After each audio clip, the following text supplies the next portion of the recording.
will stand by you with plan options to fit your budget.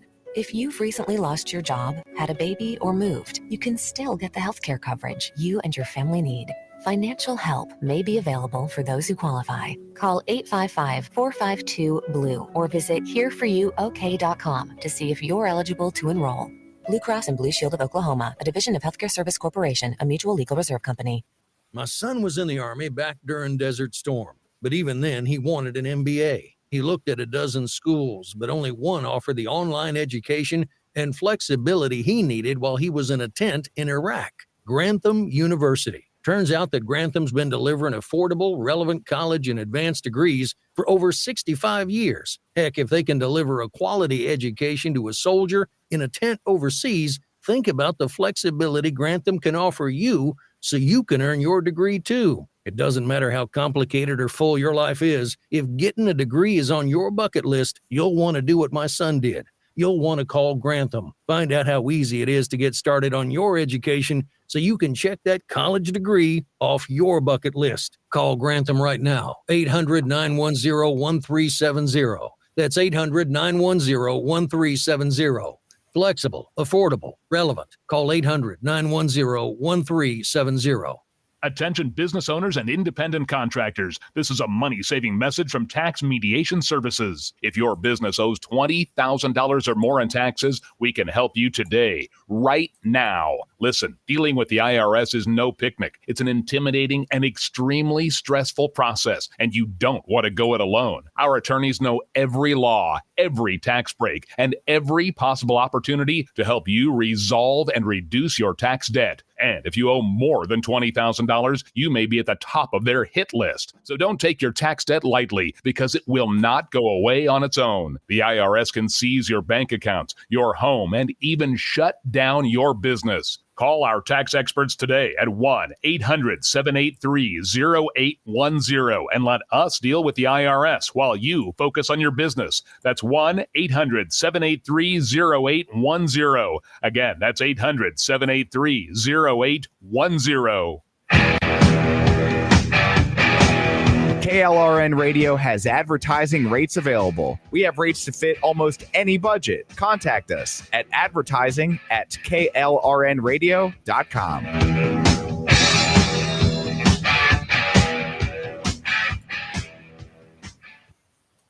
The following program contains coarse language and adult themes. Listener discretion is advised.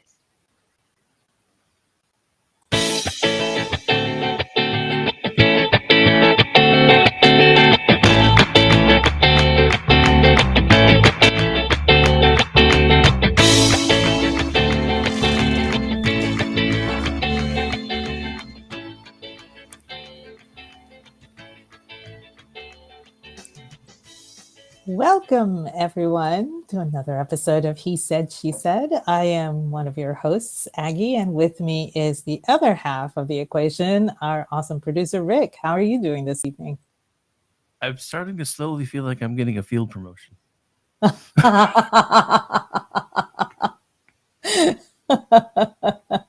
Well, you know, kind of interim. I don't know anymore. I really don't. I'm just teasing you. I've been doing this for so long now.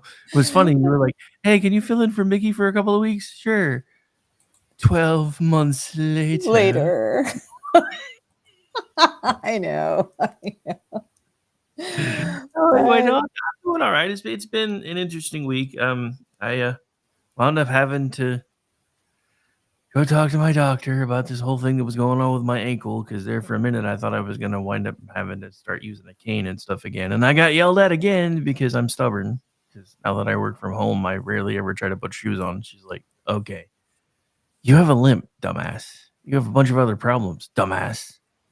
You have to have shoes on, dumbass. I'm like, fine, do sandals work? Actually, did she say anything about Crocs? I didn't actually have any of those. My son left behind a set of sandals, so I've just been using those. But I'll need to get something with some sort of heel support sometimes, because if it happens again, it's weird. It's like, because I have like muscle spasms and cramps all the time. I have for forever. It's part of the whole nerve damage thing.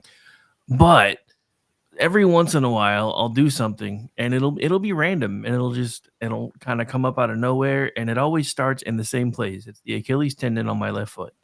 And then that'll go on for a few days and I'll be like, okay, time to put shoes on, get it some support. And then it starts working its way forward through my foot. And it always takes the same path. It's Achilles tendon, Right. then into my heel, then into the ball of my foot, and then it winds up causing excruciating pain in my big toe and the toe next to my big toe, because I at this point don't remember what the hell that one's called. So it's always the same thing. And it's been happening since I started working from home, because even before I was doing this full time, I was working from home for OU. And I was, when I was a kid, I always hated having shoes on. The only reason I even ever started wearing shoes, even when I was outside, was because at one point I wound up getting stitches.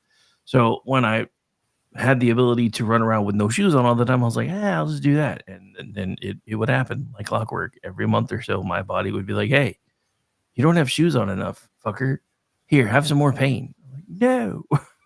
I know they tend to be pricey. They tend to be pricey, but if you have hardwood floors or tile or anything like that, my mom has issues with her feet too. And I bought her a pair of Croc sandals. And then she asked me for like 3 other pairs because she wanted a pair for gardening. She wanted a pair for inside the house. She wanted a pair for church, and she wanted a pair for something else. And I'm like, wait, she's wearing Crocs in church? Wow. Because it's all tile.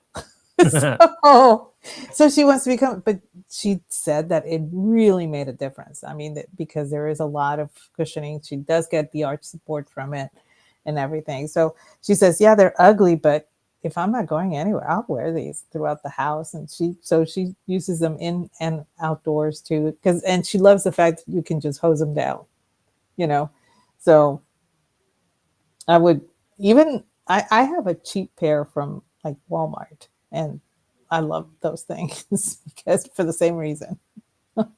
I may have to look into them, but yeah, it started, I think it was honestly around last Sunday.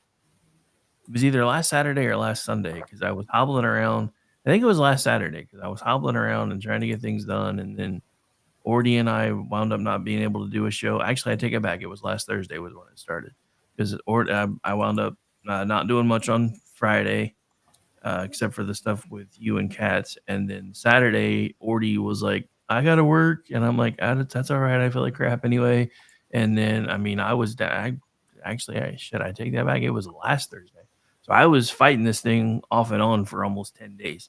And then this last weekend was when I was like, okay, no moss. So I wound up, starting to just not do much of anything for most of the weekend. So now I feel like I'm really behind again, because it's the beginning of the month and there's all this crap I need to do. And I'm just like, but I'm finally to the point where I can walk again with normal for me. I still walk like a penguin, but it's normal for me. So there's that.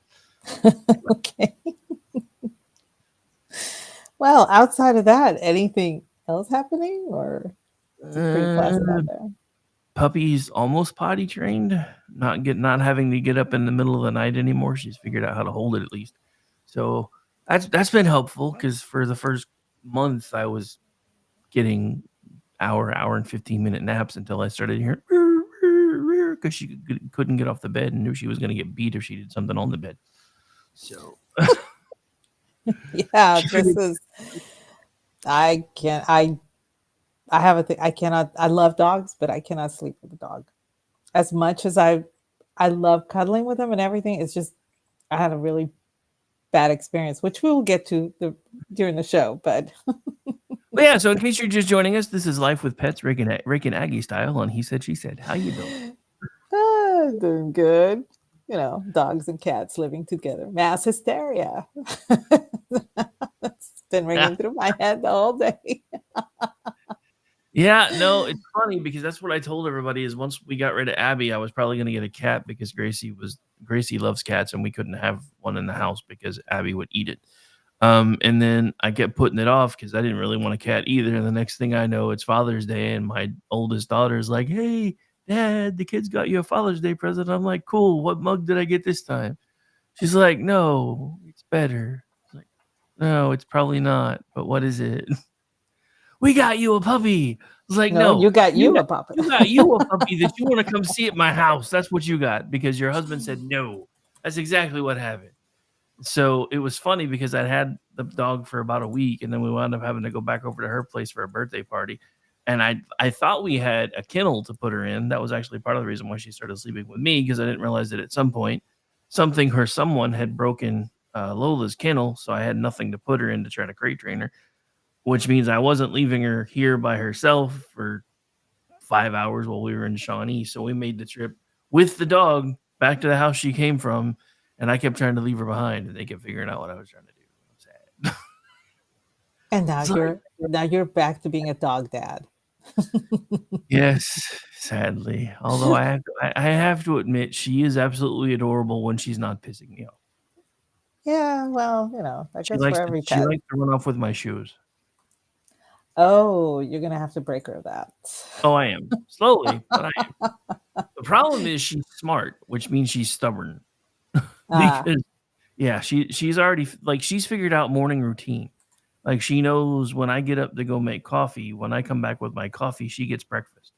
So she so she knows. Sit there and look at me until I get up to go get her breakfast, and then she will go into her little puppy playpen and just patiently wait for the food to get there. Like, you are way too fucking smart. I'm just saying. Yeah, she's figured it out. She's achievement unlocked. Yeah. See, this is what scares me. I know, the whole Christian thing is, supposed to be anti-evolution. I'm not one of those people, because the more that dogs have stayed with us, the smarter they seem to be. Like, I don't know how much work it takes on those videos where they have the little things that they can hit with their paw that have words, and they can put a video together where they're actually making sentences. I don't know how many cuts that takes. I don't know, or if the dog is actually figuring it out, but some of that stuff actually scares me, because I'm like, if they figured it out. No, I'm not anti-evolution. I think there's room for both, personally speaking. But it depends on the dog. It really does, because I've had my share of not so bright dogs. Well, there are out there. I should retract. I've actually been the owner of 3 dogs in my entire life, but I've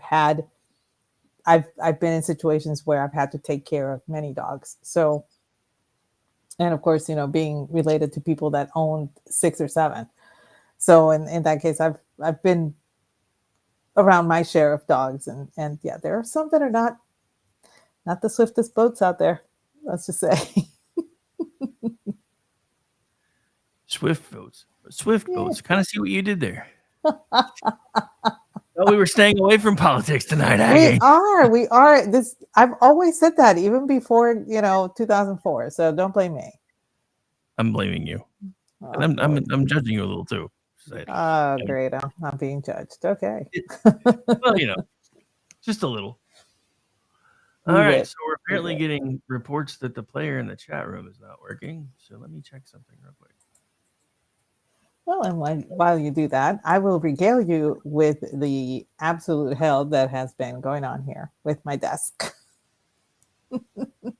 Yes, I'm still battling my desk. I think I've gotten most of the paint off, but okay, yeah, it's working. So I don't know why they were having an issue with it. But. Yeah, I've gotten most of the paint off, but now I need to clean all of the residue from the paint strippers that I used. I used 4 different kinds. It was really difficult to get this stuff off, okay? And so I have to remove all that. And then after removing all that, I have to wash it really, really well, let it dry, and then I get to sand it. But I have just realized that this desk, although most of it happens to be solid pine, there are parts that are not so solid. So I have to be careful with the veneer that they used in certain areas. And so that means that I cannot use a power sander. I have to hand sand everything. Okay. Starting with 80 grit to 150 21 Okay. 20 to 220. This is now contractually required. Aggie-sama, show me sound of disc. I'll do a video so that y'all can just poke fun at me because I'm at my wit's end with this thing. And I swear I will never purchase another piece of furniture that has been so badly painted, because this one has been really difficult to work with. Now, if it's been painted with chalk paint or latex paint, I can deal with that, but not oil-based paints. They're the devil, honestly. Oil-based paints are the devil. Well, they are to someone who restores furniture. They really are. I'm just glad that I was looking and the weird thing is I was like cussing out everything, and I said, I'm so glad I don't have to stain anything. And then I looked at my front door and I was like, but I am gonna stain you. So I have to sand that out and then stain it and then seal it. It's gonna be a fun late summer for me. I can tell you that. I sense sarcasm, Font. Oh yeah, totally. Total sarcasm. Oh my goodness. The weird thing is, if somebody had asked me to do this for them, I would not have been upset. But because this is for me, I'm really upset about it. Well, that's just the same thing with me. If I'm doing something for other people, I'm okay with it. But the second I'm trying to do something and it's time consuming for me, I'm just like, there's other shit I should be doing. Yeah, pretty much. And I keep trying to tell myself, hey, just pretend you're doing this to put up for sale over at the store. But no, because I know better. So I don't. Although I did sell another cedar chest, so yay me. I fall into those. It's really weird. I find them for like $25 and $30. Mm-hmm. So I bring them home. I remove the old varnish. I sand them down. I clean them really well. I'll either whatever I cannot fix, I'll paint over. So it's usually the foot skirt, the bottom feet, or the edges of the lid or something like that. But the rest I'll either whitewash and leave pretty much alone, or just varnish. Man, they fly out the window. It's like the last one that I put up for sale, I paid $40 for, it was a little bit more expensive than I'm used to, but it was in almost immaculate condition. So all I had to do was just remove the old varnish and seal again. So just to let the natural wood, come through. And I put it for sale with a ridiculous price point of $275, and somebody bought it. 2 days. It's like, nice. Wow, okay. Do a few of those a month, and you'll be like, I don't need Bidenomics anymore. I got Aggienomics. Well, what I do is I'll sell it at the store, but I don't get cash for it. It's one of my favorite stores, so my friend runs it, and she says I could have just store credit if I want it. And I said, that's fine. It's even better for me because I'm always shopping in there. So, I mean, it still winds up putting money back in your pocket. But it does, yeah. And she's like, do you want it in cash? I can pay you cash. I said, no, store credit is fine. Whatever works for her best, that's what I'll do. I'm in no hurry. But there was a lady in the store that said, well, hey, we're opening another antique mall and we have booths for rent. We would love to have some of your furniture in there. And I'm like, I would love to get rid of some of my furniture. Yeah. A lot of it. So I'm seriously thinking about that too. But I don't know. Aggie's new side business starting in 5. I just got to get through this desk, man. I just got to get through this desk. This is just insane. And I wanted to use my carbide scraper on it, but I couldn't because it's pine. And pine is a very soft wood.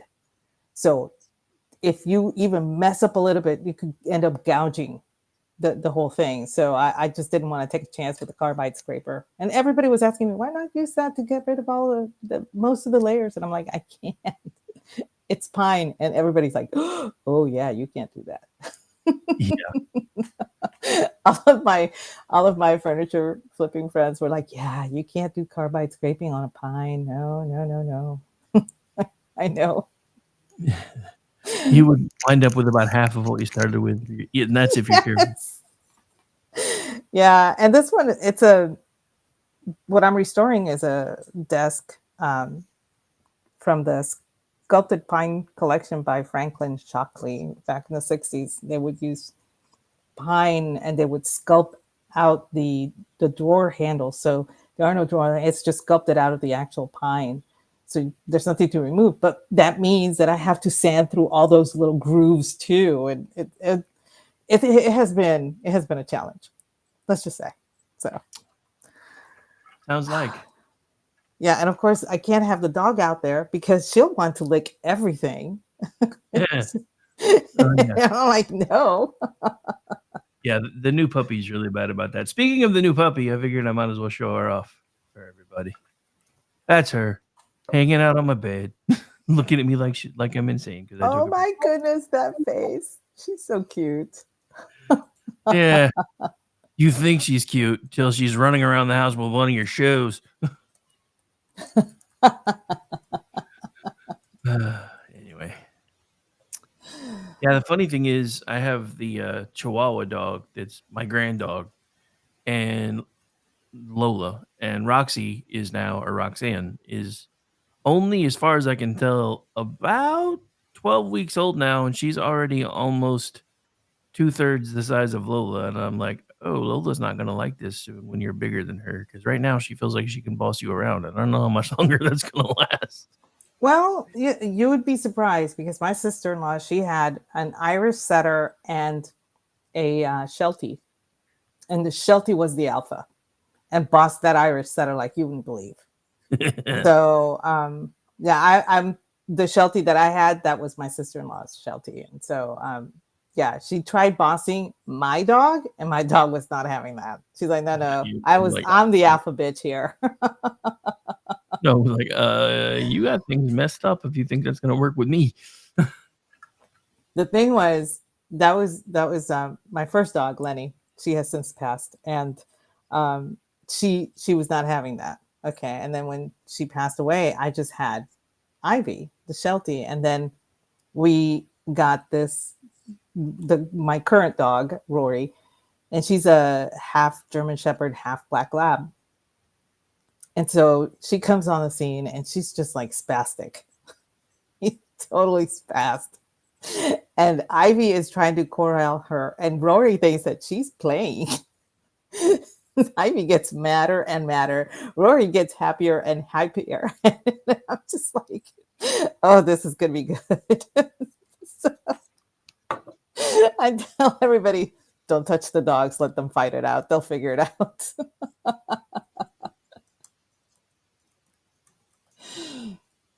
But, that's what dogs do, I guess. Eventually they settled, and Ivy was pretty old and she was losing her sight and having trouble, walking and everything. So she decided, yeah, it's not worth fighting over being the alpha bitch anymore. I'm going to be the dowager queen.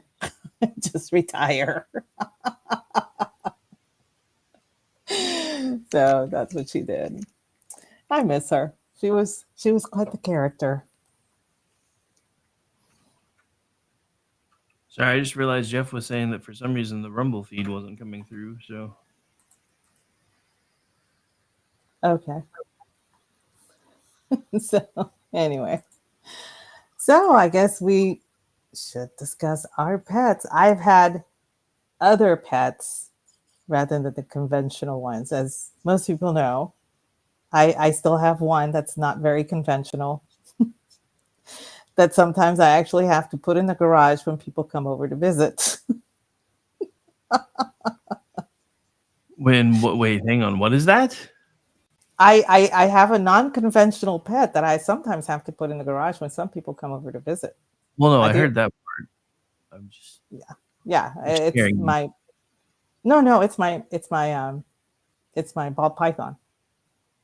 I have to put her away because there's some people that just cannot handle snakes, and I get that, and I'm not going to tell them, well, if you're coming to visit me, this is the snake's home, blah blah blah. The snake doesn't give a shit. As a matter of fact, she actually prefers being in the garage because it's nice and warm, so she becomes more active. So I take the tank into the garage and I just leave it there, and she's happy. My friends are happy. Everything is fine. I remember one time my sister was visiting and she spent the night, and she normally doesn't have any problems with my snake. But she was sleeping in the room where we kept the snake. And she did not expect the snake to be active at night, nocturnal. And all of a sudden she hears thudding. And my sister is wigging out. She turns on the light. She's like, what the hell is that? What the hell is that? She runs to my room. She gets me. She's like, there's some thudding going on in my room. I don't know. Somebody's at the window. So what do? I grab my gun. And I go out the front door and I, do a perimeter check. There's nobody around. I come back inside and she tells me there's still thudding. And I'm like, but I literally just look, there's nobody there. And so I go into the bedroom. I see that she did not think that the snake was awake. To her, animals sleep at night. That's the way she saw it, right? There's the snake thudding because she keeps inching up towards the top and will fall over, creating a thudding sound. And that's how she entertained herself, okay?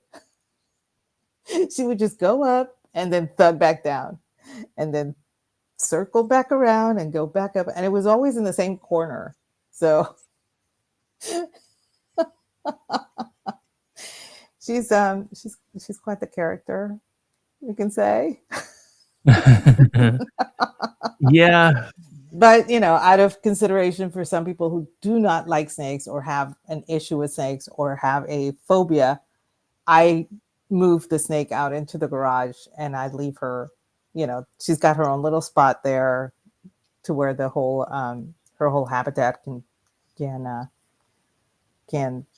sit. And so most of the time, nobody has an issue. She's off on the other side of the house. She's hidden away and she's really quiet. She doesn't do much. So I'm suddenly remembering that shortly after I started taking over second chair for Mickey, we did a show like this. And I remember by the end of it, you had the nickname Morticia. And considering you were listening to French music before the show started, that nickname that nickname might get a little more cemented tonight. I'm just saying. I was listening to one of my favorite French artists. So I was surprised because, like I told you, the CD that I picked to listen to came out in '83, and the dude is still putting out music. I'm like, holy crap, he's still alive. I was stunned. Because when I was back in '83, I was 16, about to turn 17 or something like that. I can't. Math and I don't get along. so I was told there would be no math. Yeah, so I was 15 or so, and that's when my French teacher introduced us to this French singer, and so I fell in love with the whole album, and he let me borrow it so I could, do my own cassette tape recording of it. And then I wore that tape out. I went back home. I went to the high school. I asked him if I could borrow it again, and he let me borrow it. And while I was home, I did another tape. I brought it back. I love it. So that's what I decided to pull it up, and I was listening to it before the show. So yeah, I do listen to French music and Spanish and German and English, but music is awesome. And you have fascinations with boas and tarantulas and yeah. I do. You didn't ever try to throw a bunch of piranha in a swimming pool, did you? No. Okay. I don't. Fish and fish is okay. Fish are okay. but I don't have an Yeah, affinity. However, I can sit in front of an aquarium and completely shut down my brain. Now, some of you may say, well, you don't think enough anyway, and that's fine. But, a lot of people have a difficult time shutting their brains off. I obviously do not. But I mean, everybody should have a fish tank for this reason. It is the most relaxing thing you can do is just watch fish. It is amazing. But I just don't have the I don't have the energy to clean the tank all the time. I think that my issue is dealing with the tank full of water. Yeah, I kind of see that. My mom absolutely loved fish when we were kids, so she used to actually have some. But it was funny because she kind of had the same problem, so she wound up getting a big enough tank where she could have pretty much its own enclosed ecosystem. So she had fish that she liked to look at. She had fish that cleaned most of the tank for her, so she didn't have to do as much. I guess that's one way to do it. I don't know. Fish have never really done it for me. I've always been more of kind of like got to do like I need a pet I can actually pet. That's why they're called pets. Well, one of my friends has a saltwater tank, and they have a stingray, and that's their pet. Because they can pet it. The stingrays love being petted. They really enjoy it. So I guess that's the best of both worlds for him. Yeah, my kids figured that out. When they were little, it was called the Omniplex back then. They've changed the name. I don't remember what they call it now, like the Science Museum or something. But they had a little stingray exhibit, and it was just like little smaller ones, but they were swimming in this U-shaped tank that you could actually watch them and actually look down, and actually they even allowed you to pet them if you wanted to. My kids were completely freaked out about the idea because especially when they were super little, because I finally convinced them to put their hand on there, and then when they quit, it stayed there and just stayed there until they did it again. They're like, it's like a puppy. It likes to be petted.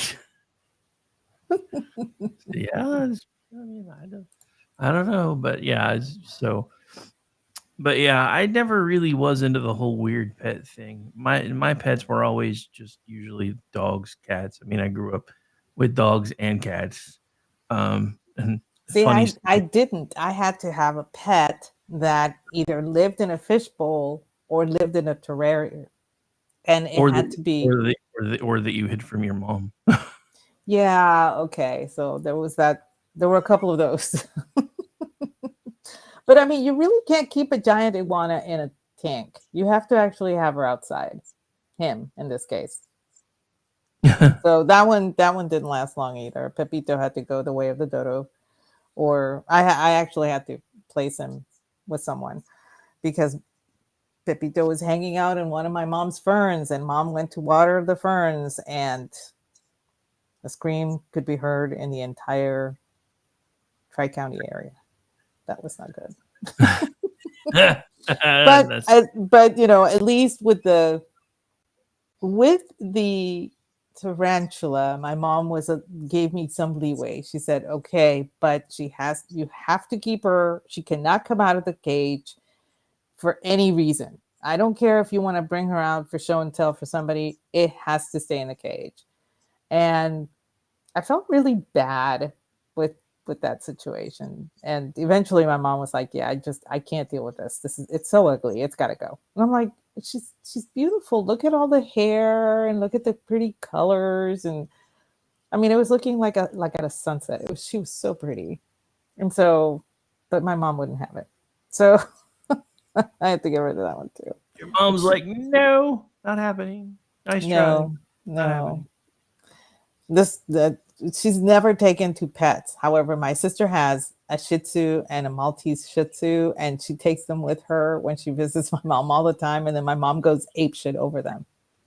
She's like, "Oh, they're so cute. I want them to sit with me." It's like, this is not the woman I grew up with. It's not.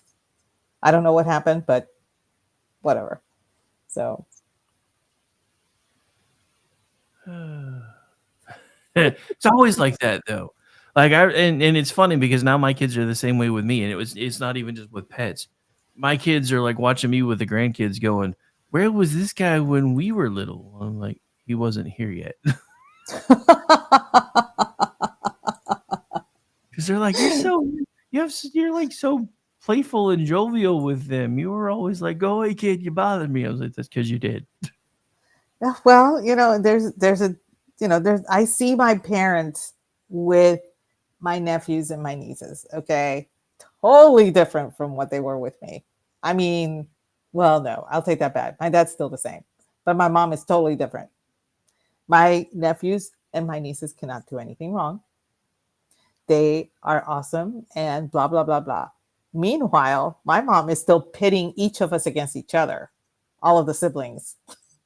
I just had a call from my sister today about it. So, I'm like, Mom, yeah, for mom, it's almost like the Running Man, but in the house. That's what it's like. She likes the entertainment of pitting one sibling against another and just pulling the strings, man. I mean, what can I say? Hispanic Catholic. But yeah, so now I'm down to one dog and one snake. And after the snake goes to, I don't know, do they go to heaven? It's an interesting question, isn't it? I'm thinking according to scripture, probably not. Yeah, that's what I'm thinking. I don't know. But when it's time for her to depart the mortal coil, so to speak, I decided I'm done with reptiles. I'm done with arachnids. I'm done with amphibians. I'm just done. I might get a smaller dog, but that's it. So no Teenage Mutant Ninja Turtles. No. I can't even have pizza. Plans, Aggie. I had plans. Now you're ruining my plans. But no, it's funny, and I think I told this story the last time we were talking about pets. But you figure I would know this though. So my second ex-wife and I, when the kids were really little, she tried fish and it didn't work. So eventually my oldest son decided he wanted a turtle. So we were at the flea market, and of course, flea market, they sell all kinds of shit they really shouldn't be selling. And they had red-eared slider turtles. Oh yeah? And yeah, apparently they're illegal to own, like anywhere. And what? So I was always, because previous work experience, I was always the guy that would have like coffee on and stuff, and people, in uniform would come by, or when they were off duty, come by and grab a cup of coffee and hang out. And one of the guys that was having coffee is like, are those red-eared sliders in that tank? I'm like, I think so. We got them at the flea market. He's like, they better not be here when I come back through here. It's gonna be bad. It's like, that's actually a really big deal, almost federally at this point, because they're pretty much illegal everywhere. Wow. He's like, I'm not even playing. They're all over my lake. Yeah, I had no idea. They're I don't know exactly how they categorize them, but it's one of those like not an endangered species, but the one that like can come into somewhere and just completely take it over if it's somewhere where they haven't been, which is why they're pretty much everywhere now. Because and that's why they're like, yeah, no, you can't have those as pets. Kind of like most places, except for I think Florida, have issues with you having an alligator as a pet anymore. But anyway, that was probably the weirdest pet that my kids had when they were younger. My oldest son and my youngest son, who both have the same mom, and the other two are different moms. But because first oldest son, even though I call him mine, it's not biologically mine, but they are so much alike it's scary. Like they both have like a major affinity for snakes, and it used to drive my now ex-wife crazy, which is ironically enough how we got the stupid little white puffball that is not even my dog and is still here. I swear. But yeah, no, that was the whole thing. She was convinced that, or he wanted a puppy, and he was tired of dealing with a snake, so he wanted to take the snake to the school, turn it over to the science teacher, and let it live at the school. And that was his way of trying to bribe his mom into getting a puppy. Is I'll get rid of the snake. I'm like, I got a better idea. How about you don't get the puppy and we still get rid of the damn snake? And that's when I got the "don't be an asshole" speech. But meanwhile, so I cave, of course, married to somebody. Normally, compromising a marriage is kind of like compromising with Democrats. It's just how it is. Yeah. But anyway, so puppy gets brought home, and of course, John's trying to crate trainer, takes him into his room because it's January and it's his room's one of the warmer rooms in the house, kind of like ours is. Front of the house gets a little colder in the wintertime, which is why we have a backup gas heater for when it's super cold. But so I wake up at like 3 a.m. and I'm hearing a whining sound. So at first I'm thinking, she's in the cage, she's mad, he's asleep. Then I realized that his room is not that far away from mine, and that sounds really far away, comparatively speaking. So I start getting up and going through the house and looking to see, where did he put the dog? Did the dog somehow get out? Is she stuck somewhere? Keep in mind, I'm still half asleep because I had only been asleep for about an hour or so because insomnia. Fun times. So I finally figure out where the dog is. He's taken the dog because she wouldn't stop crying, left her in the crate, brought her into the utility room, and put her on top of the washing machine in the middle of January in one of the coldest rooms in my house.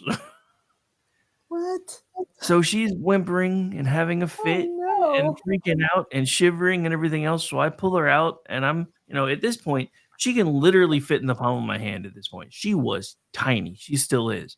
She was the runt of the litter, and she's nearly what I would consider a teacup chihuahua just because of how small she is. She's about probably 20-30% bigger than an actual teacup because she's small. She's always been small.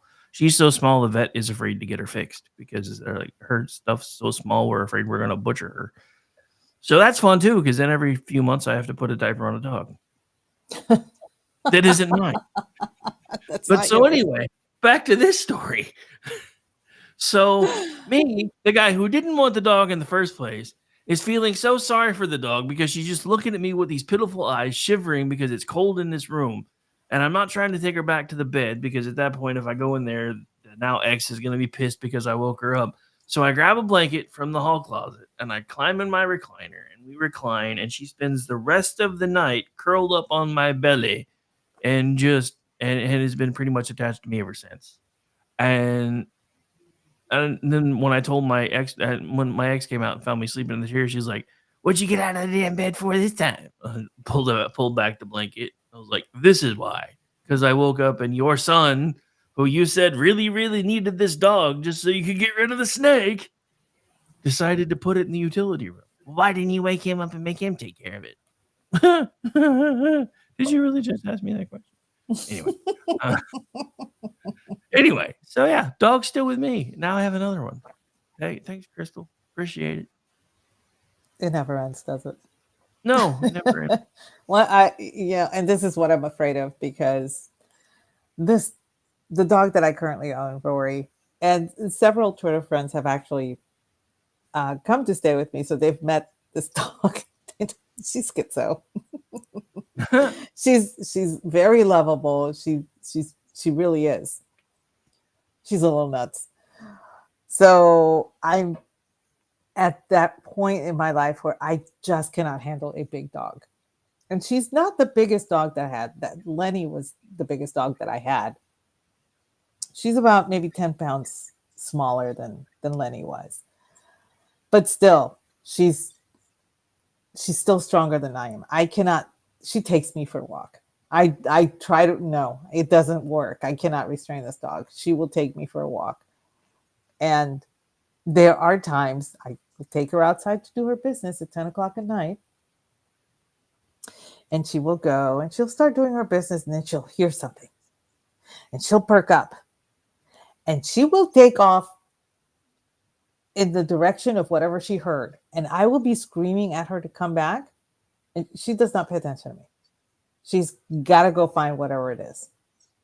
Well, the other day she had a big lesson that she learned. This actually happened during the daytime. Took her outside to do her business, and she sees a buck.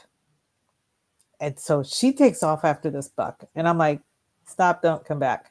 It was just like, I'm not even going to bother.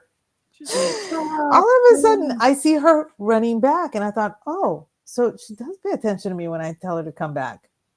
I didn't think that she heard me. No, the buck is running after her. So she got scared. She's like, oh, shit. But as soon as the buck saw me, the buck stopped and then turned and ran in the opposite direction. So she comes to me, hi mom, hi mom, hi mom, and I'm like, you got scared, didn't you? And she turns around and she's looking, wait, where's my friend? I'm like, oh my god. She completely forgot that this thing was after her, and now she's like, I want to play. And I'm so afraid that the next thing is going to be a skunk. I am so afraid that she's going to find a skunk, because we do have them around here, obviously. She has so far tangled with armadillos. She has taken off after squirrels, but has yet to catch one. She was not as good as Lenny. Lenny was really good about catching squirrels. She was very stealthy. She didn't go after them. She waited for them to come to her, and then she would pounce. So she was like the Sphinx out there. She would just stay real still. And the squirrels, thinking, oh, it's not a problem, they would come up to her, and then she would pounce and kill them. I'm like, wow, that's a lazy dog. But this one, she has, a beaver. She cornered a beaver. Well, she tried. And many possums. So yeah. I can't handle her. And I'm tired. I am exhausted trying to handle this dog. I just can't do it. She's 4 years old and she acts like she's a puppy. Well, I mean, that's no. She's not a puppy. We're going to say that right now. She is not a puppy. She is past that age. I mean, I'm just kind of thinking that's actually probably a good thing, though, that if she's that age and she still acts like she's a puppy. Yeah, I guess that could be a good thing. I don't know. You don't know. Well, okay. According to Calvin, all dogs are puppies. Okay, fine. Y'all win. They're puppies. But just tell me when the puppy will pay attention to me, because apparently I'm just a servant. She treats me like a cat would treat me. Well, what are you going to do? I mean, seriously, my husband comes into it. I mean, it doesn't, she's right there with me. She's right there with me I'm sitting watching Perry Mason. There's a shock. And she's just right there curled at my feet, all happy and everything. She hears my husband walking and she forgets me. As a matter of fact, I have so many scars on my feet from her nails because she gets up so quickly and starts running that when I hear him, I pull up my legs to the couch so that she doesn't hurt my feet anymore. Once my husband is in the scene, I no longer exist. I just provide food, and I provide a way to open the front door. I forgot. This is the dog that only tolerates you. I remember. Yes. Yes, she tolerates me. She will love me until he arrives. And then I am nothing. I am less than nothing. So whatever. She has her human. I get it.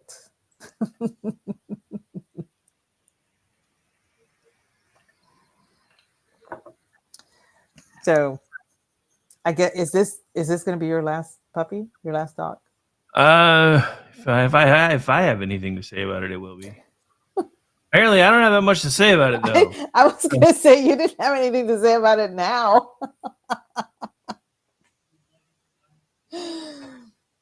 I don't know. I've gotten used to having a dog, but we did talk about having a cat. But unfortunately, there are so many family members that are allergic. Uh, to one of my siblings is highly allergic, and my niece is highly allergic. And then on his side of the family, they just don't like cats. so, so they just pretend to be allergic, I guess. I don't know. But for that reason, I've actually shied from getting a cat. But I always thought that having a cat would be kind of neat because of their purring is very soothing.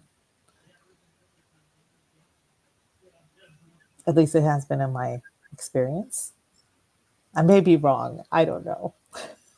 No, I mean, I guess it just depends on what kind of animals you like. I mean, like I said, my biggest thing, and I said this the last time we did the show. My biggest thing for the longest time was I had probably my favorite pet ever, and if I had thought about it, I would have found that picture.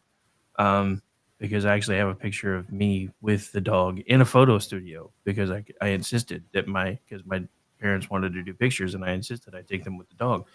But then, as far as I knew, that dog ran away. So then a few months later, I got another dog, and then that dog wound up being hit by a car. Well, in the process of finding out that dog got hit by a car, my dad let it slip that Jack was actually also hit by a car. So No. I had bonding issues with dogs for a very long time, and pets in general, just because it was like just because that just sucked. See, Um, that's to me, that's a disservice to keep something like that from, uh, from a family, from a kid or a family member or something. To just not tell the truth about the passing of a pet.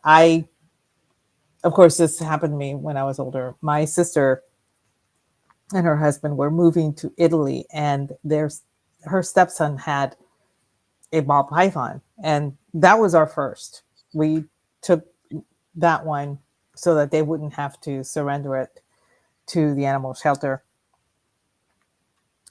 because when it comes to snakes, you can't just let them go free.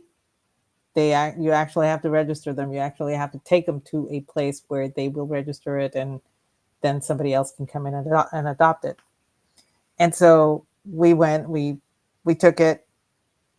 It was great, and then we had to move to Germany, and we could not take the snake with us. So my husband's brother said, "Hey, we'll take it. They're pretty easy to take care of, and yeah, pretty much you feed it once a week and clean the cage, and you're done." And so when we came back, he kept telling us that the snake was great, the snake was doing great, blah blah blah blah, and all that stuff. And this is prior to smartphones, cameras on cell phones and stuff like that. So it's not like we could get pictures of how the snake was doing or whatever. That's what he said in emails, and so we whatever. And so we get there, and he told us that he set it loose in a cornfield because his um his landlord did not want him to have any exotic pets. Well, it kind of jangled me because I know for a fact you're not supposed to exotic snakes, you know, things like that, especially those that are not in our natural ecosystem, cannot be set loose in a cornfield.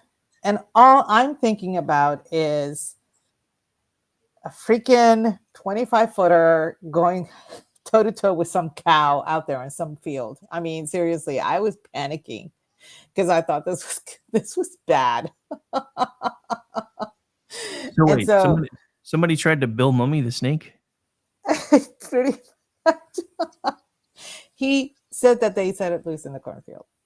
Well, we're at a family reunion like a couple of years later or whatever, and his stepson lets it slip that, yeah, they forgot to feed it, so it died. And I'm like, and this is why I have trust issues with this guy. I was like, he could have just, he could have just said something. He could have said that it died and that was it. I didn't have to know why, but it would have been nice to be told that the pet did pass away, and which is why when our pets died, my parents, and it was mostly fish. I mean, like I said, mom wanted everything in a tank of some sort. She wanted them contained. So we had hamsters, we had mice, we had fish, we had turtles, and we had salamander once, and we had a garter snake that my dad caught outside. But when the fish would die, my parents would be honest. Yeah, the fish died, so we just chucked it outside, let the cat have it, because there was an outside cat that roamed the neighborhood. Yeah. And then, and so, I always grew up, yeah, you should, because there needs to be that closure, and me thinking that poor Damien, yeah, that was the snake's name, by the way, Damien, was out in a cornfield, eating all sorts of things and, growing to like 30 feet, being like the lead for Anaconda and eating some cows somewhere. I mean, I was in a panic mode because it's illegal to do that. And you could seriously harm the ecosystem. Look at what's going on in Florida with all of the python hunting that they have to do now. So it would have been, for me, it would have been kind of just to let me know, yeah, the snake died, and left it at that. I would have been fine, because there's a certain amount of closure that happens when, a pet dies. You need that closure. And so you telling me that they didn't tell you that, that's tragic. Yeah, I never really have understood that. I mean, I never did that with any of my kids. If something happened to one of their pets, they knew. I mean, I didn't, like, it was like with you. It's like they didn't need to know that, mom and dad forgot to freaking feed the thing or whatever. They just need to know that it's not there anymore. And this is why it's not there anymore. And so to me, that's always been a big deal. But that's, like I said, I got put through that twice. And then, like I said, and honestly, so it was Jack, and then my grandma from Alabama somehow managed to get a puppy. They made it seem like she shipped it to me because it actually came Christmas time in a box, but I'm pretty sure my parents had something to do with it, even though it was supposed to be from her, because I don't know how the hell the puppy would have survived coming up all the way from Alabama one way or the other. But it was shortly Punch holes in the box. Yeah, it was shortly after, Jack had, as far as I knew, would run away, and I kept hoping he was going to come home, and then Muffin was there, and it just wasn't the same. And then she got ran over, and then about 6 months later, my dad insisted that I get another dog, and then I never really bonded with that dog, and it wasn't a bad dog. It just I couldn't bond with it, so eventually. And this was a few months before we wound up moving away. So that dog wound up going to live in the country with my cousin anyway, and died a very happy dog, because he always wanted to go roam the neighborhood anyway. It's one of the reasons why. It was like, because by then I'd figured out what happened to the last two dogs, and anytime he jumped the fence, I was having a freaking panic attack. But, and then, I never really, we did a few pets when I was married the first time. But it was always such a hassle because my first wife never really did anything. I swear to God, I found the actual, like, Peg Bundy, because I was the one working all the time. I was cooking. I was cleaning. When I was home, I was taking care of the kids. I was the one taking care of the pets, all of it. And then so after a while, we just stopped dealing with pets altogether because it was just way too much of a mess. And then with my second wife, she had a dog when we met, and that dog's name was Brandy. And she hated me at first, which I thought was interesting because most animals usually like me. I probably should have taken that as a warning. But we wound up becoming really good friends. And she had some of the same markings and coloration as Jack, which is weird because Roxy does too. Completely different kind of dog, but Jack was black with brown patches, but he also had white on his belly. Brandy almost looked like the same kind of dog, but she was not a Cocker Spaniel. The other one, Can't think of the name of it right now. But now keep in mind, this is after me not really wanting to have anything to do with dogs for a very long time. And then my ex convincing me, oh, she's a good dog. You'll get used to her, blah, blah, blah. I was the one that had to take the damn dog to the vet when she had a stroke. 15 years later. I was bawling like a word that I don't really want to say right now. Oh, that had to have been so painful. It sucked. And and my mom, of course, my mom was like into like weird and not weird animals like, Morticia style, but she wanted expensive animals. We had, mutt cats and mutt dogs when I was a kid. When she got older, we had a Persian cat, which is the stupidest thing I've ever seen in my life. It's like a pug dog and a rug got jiggy, and that's what she wound up with. It's the weirdest thing I've ever seen. I've never seen a cat with such a flat nose in my life. But she and that cat's name was Amadeus, because hoity-toity, whatever. Yes. Okay. Then she decided she wanted an Afghan dog, and that dog lived for forever. And that was, again, I happened to be there the night the dog decided to die. Oh, man. And so this is between marriage number 1, marriage number 2. This is when second wife and I were just dating. So I happened to be over at mom's for dinner, and she's like, yeah, Keisha doesn't look so good. And the next thing I know, Keisha's keeled over, and I'm sitting here like, well, at least you're here to say goodbye. And I'm like, I kind of wish I wasn't. And the dog's been around for forever. So yeah, I have mixed feelings when it comes to animals because we outlive them. Yeah. And it sucks. We are their whole world, though. I mean, one of the things that bugs me is when my sister had to put down one of her dogs, and she handed it over to the vet and said, I can't be there. And I'm like, no, you have to be there. And she was like, I just can't. I said, you don't understand. That dog, you are her life. For you to abandon her when she's leaving her life is beyond cruel. And until I said it that way, my sister did not understand. And to this day, she is so grateful that I put that in perspective because,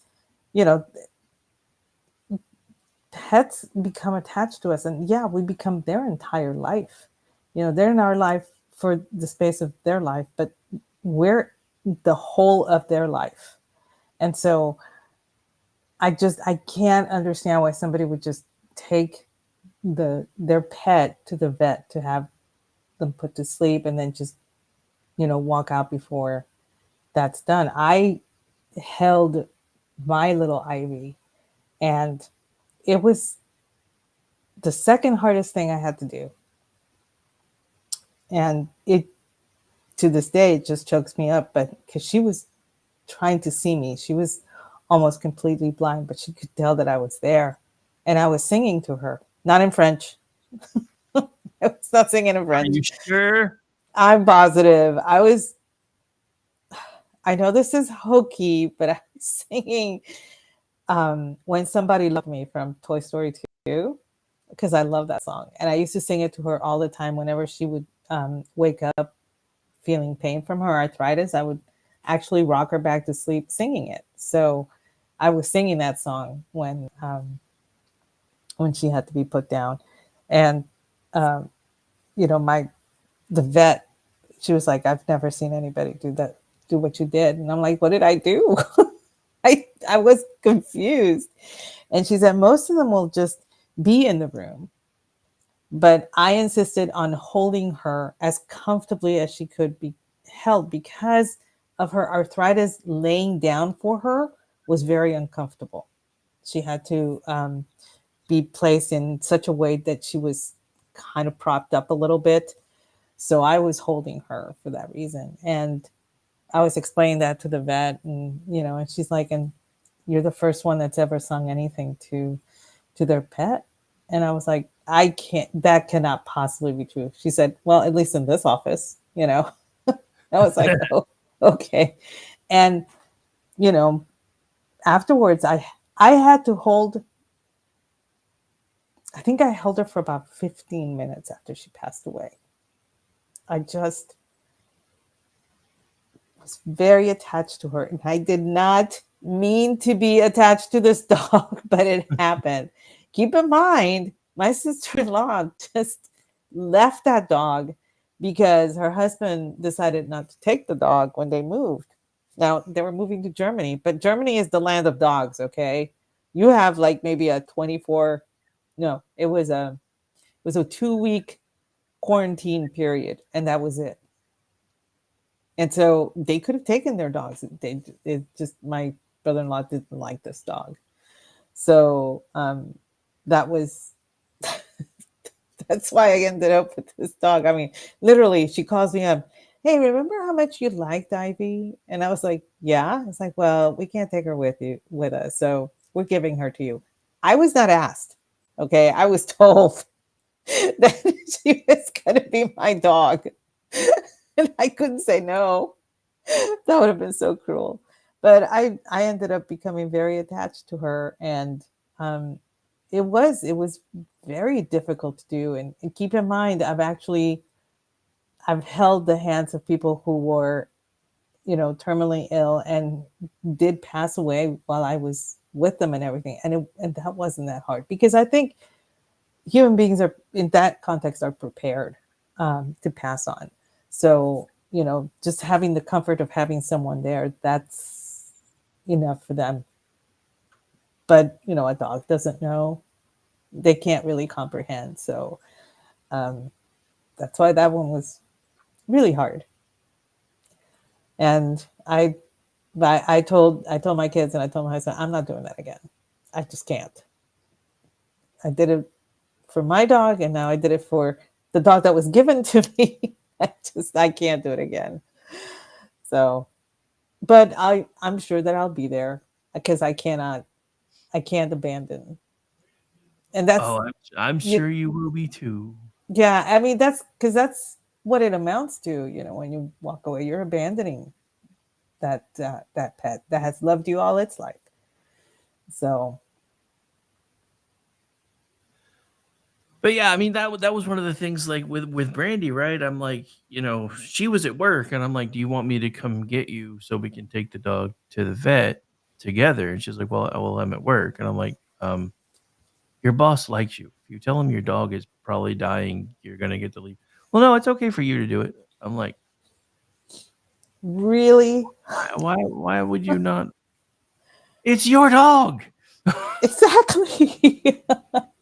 How it's And it's a responsibility that you shoulder when you get a pet. And this is why it drives me crazy when Christmas rolls around, and I know some parents that want to give their kids, you know, a dog or something, a puppy, or you know? a daughter that wants to give their dad a dog on Father's Day.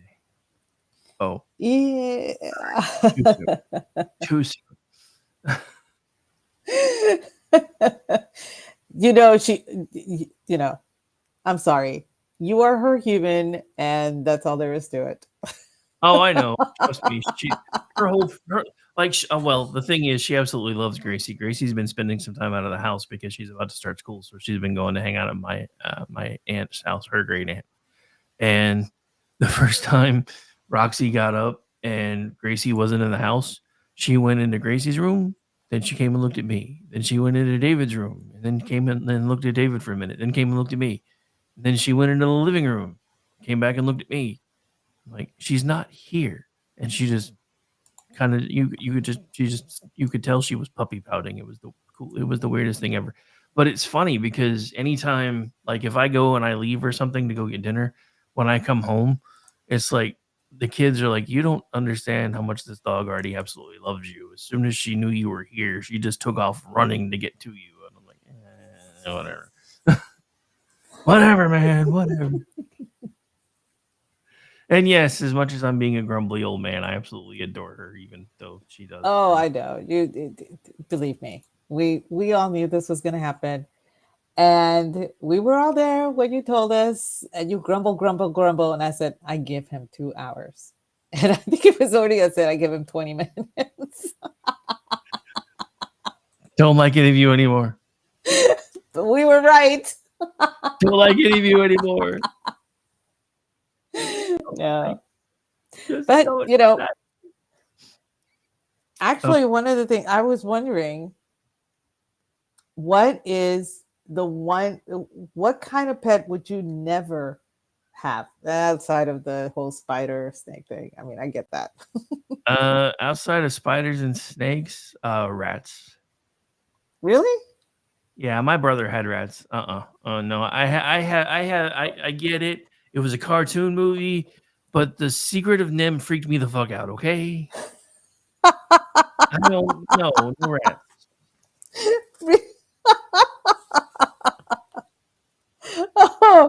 Oh my goodness. I think that's why I liked mice and rats and why I worked with them when I was in junior high and high school, training and all that stuff.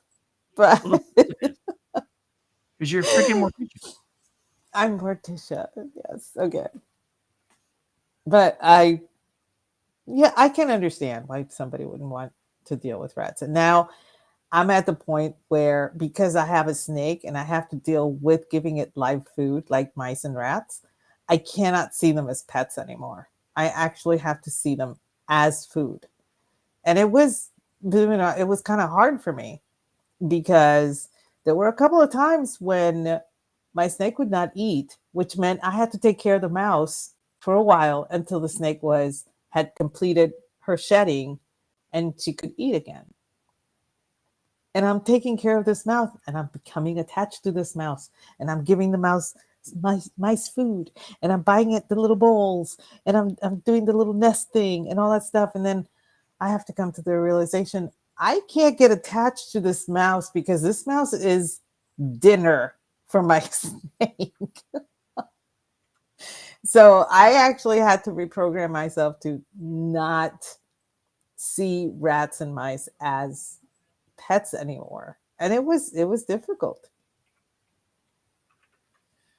I'm just seeing you hanging out with the mouse, and suddenly you're dropping into Pinky in the Brain. What are we going to do tonight, Brain? The same thing we do every night, Pinky. Try to take over the world.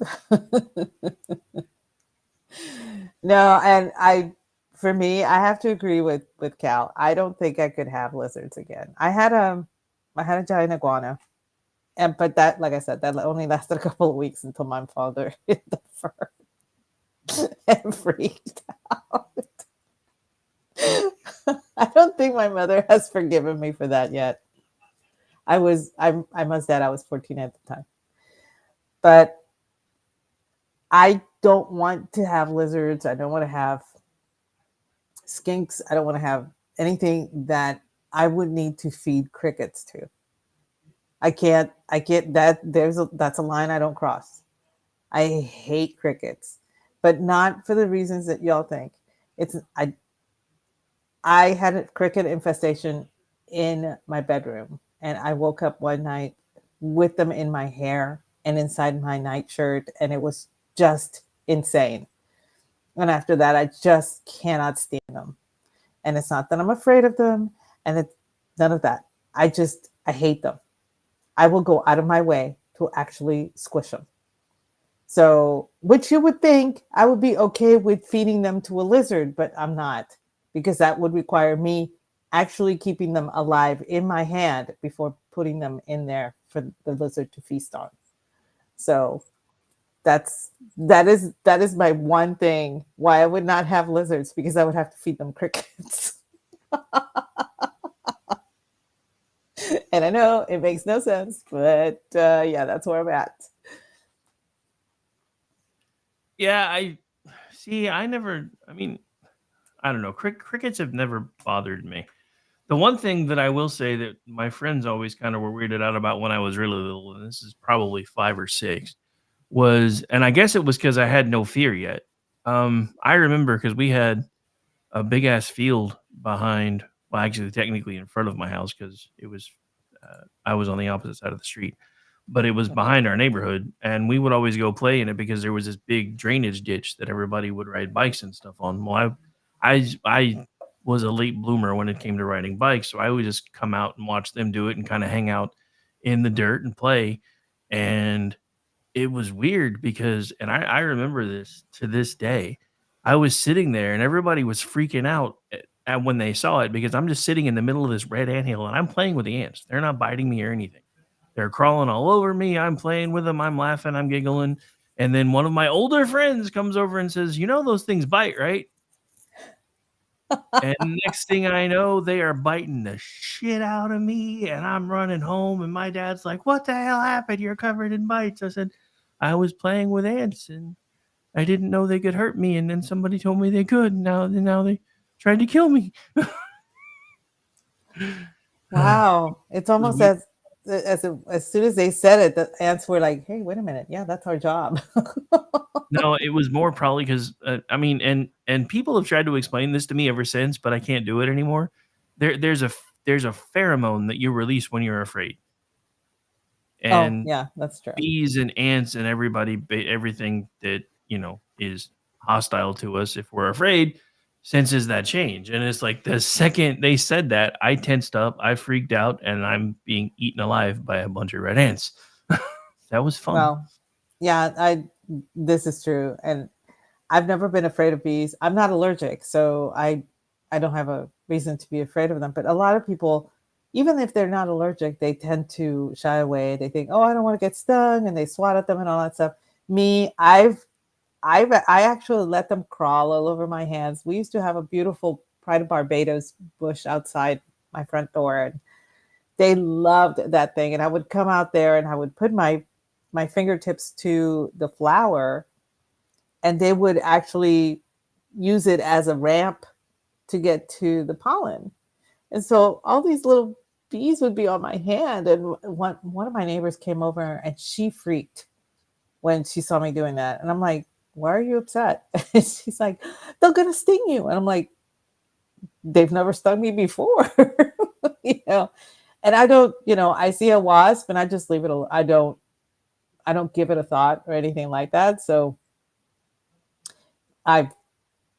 however, the other night, I'm taking the dog outside, and apparently some orb weavers decided to just put up their shiznet all over right outside the front door.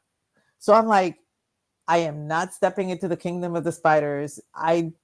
No. So we went out the back door and went around the house so that she could go do her business.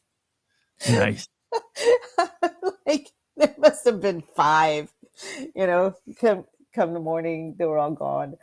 But still, I was just like, I'm not doing this. No. And a lot of people are like, "Oh my God, you must have been so scared." No, I didn't want to disturb their housing. They went through a lot of trouble to put those webs up. I am not going to mess them up. You just don't understand. Oh no, the funniest thing was I went outside and like I said, I went around the back. So I had to turn on the back, the lights in the back on the back deck, right? Well, there was a spider that had just put up her web, and the light hits the web directly, like it's right in front of the bulb. So all of these bugs started going towards the light, and she's like, "Oh shit, oh shit." And you see, I watched her running back and forth, killing everything and then wrapping it up. That she has been back to that same spot the last 5 days. Nice. Yeah, so I'll turn on the light for about 10 minutes and then I'll turn it off, and she's done for the night. She's got plenty of food.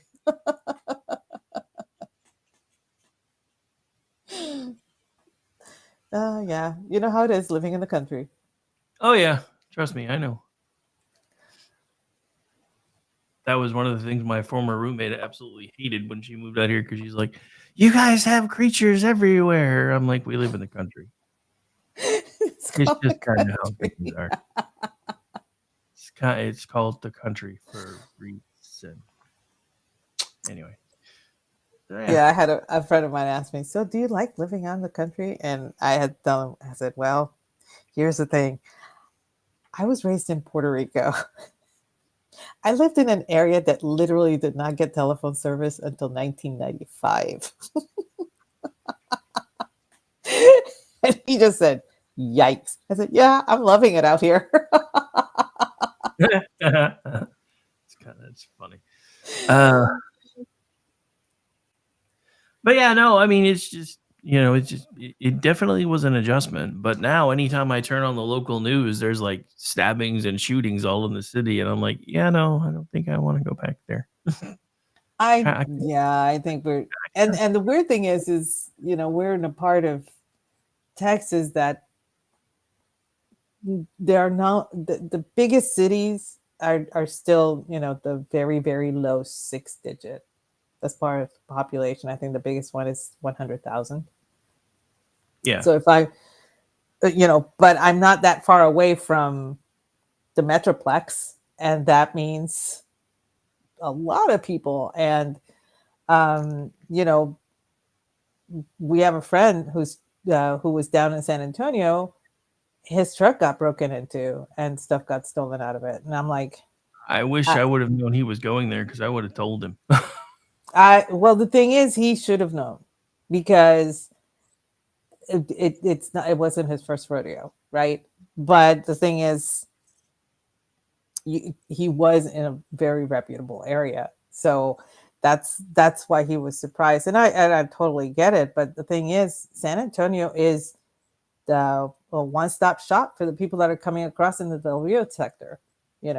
They don't stop in Uvalde. They don't stop in Hondo. They go directly to San Antonio because they're going to get the benefits. They get the welcome, and all that stuff. They have a very progressive mayor now, so it has gotten that whole small town feeling of San Antonio is going away really fast, unfortunately.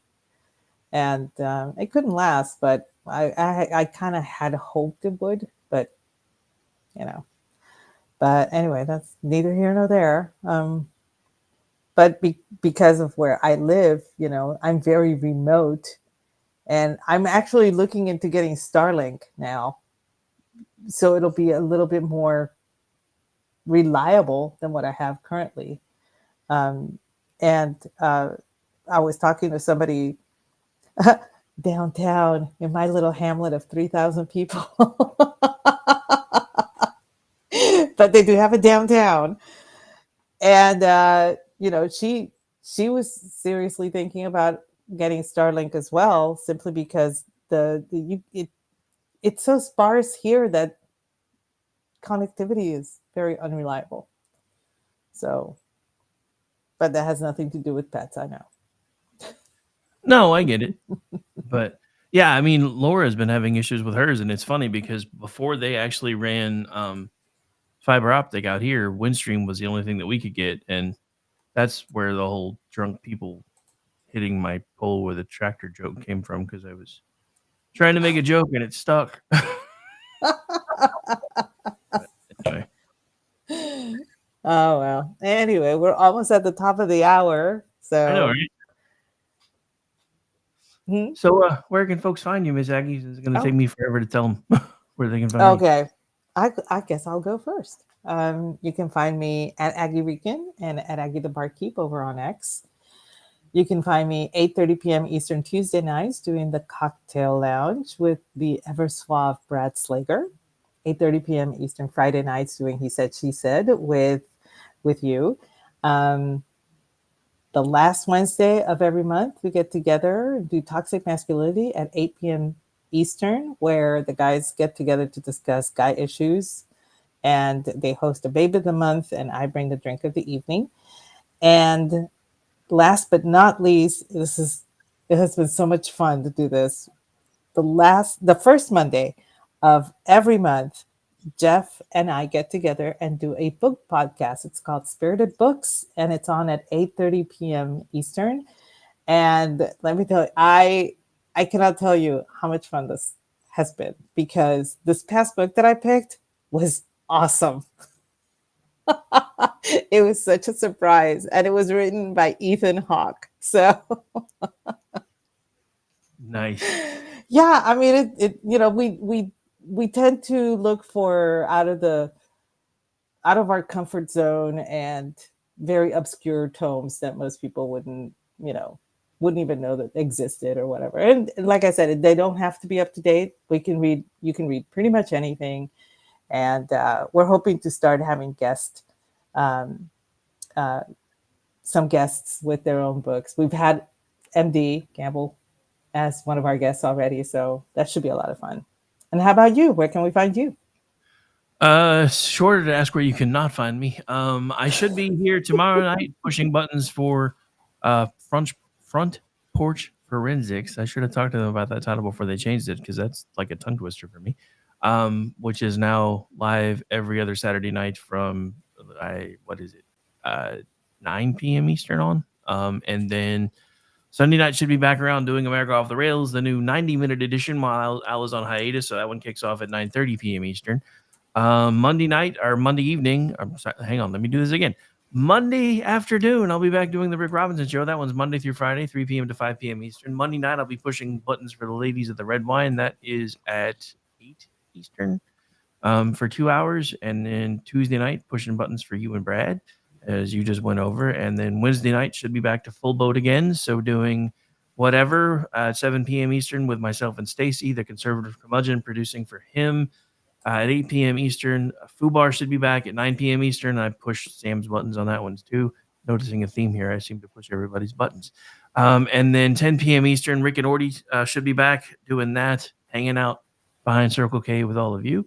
And Thursday, Jen and Rick should be back, so that'll be 10 p.m. Eastern. And Friday, I'll be back around here doing this thing with you on Aggie time, 8:30 p.m. Eastern. When I'm not doing all of that, you can find me as a contributor on Twitchy.com, MisfitsPolitics.com, and TheLoftusParty.com. And I also produce the Loftus Party podcast, which usually drops on Tuesday morning. We are about to try an experiment, by the way. There should, if I've done this right, be a live feed on the 365 player once we discontinue. If it doesn't start right away, I'll figure out why not. But we're going to try to start working on getting things always on when we're not hot mic. So if it works, it should play last Friday's episode of myself and John Katz, and then a few other selections throughout the night. And then I'll start adding things in again when I get up. Well, here's hoping it works. So, well, it should work as long as I've done it right. I just don't exactly know how the handoff happens, but I'll check it out in a second. All right. So anyway, that does it for this one. So we hope everybody enjoys the rest of your Friday night. Thank you so much for hanging out.